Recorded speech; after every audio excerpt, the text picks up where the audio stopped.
Here in South Korea, it's day 2 of the National Assembly's questioning of government officials.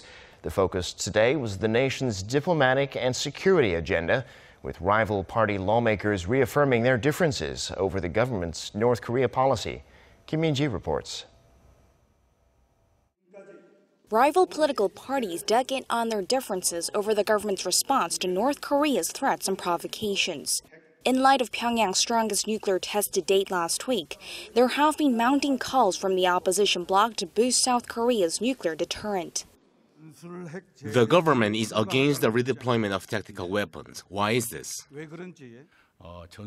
It violates the principle of denuclearization on the Korean peninsula, and it's unclear whether South Korea could withstand the economic sanctions that would result. It could also trigger a nuclear domino effect in Northeast Asia.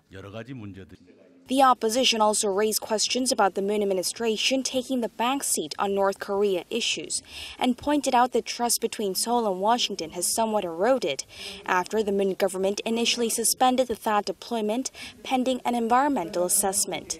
The government and the ruling party, however, were on the same page, brushing off concerns of Korea passing, a term being used to refer to Seoul being sidelined by regional powers when it comes to North Korea issues.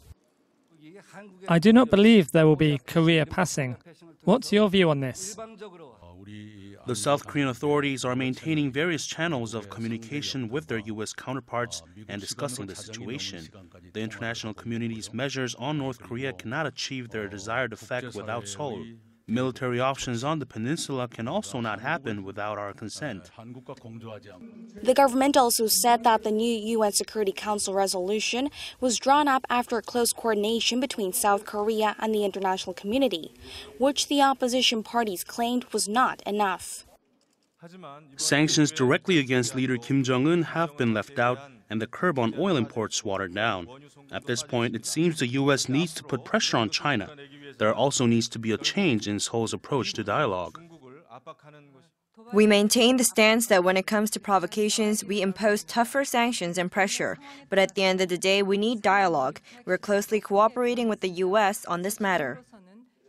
The opposition has stressed the need for the Moon administration to review its North Korea policy and beef up its own power.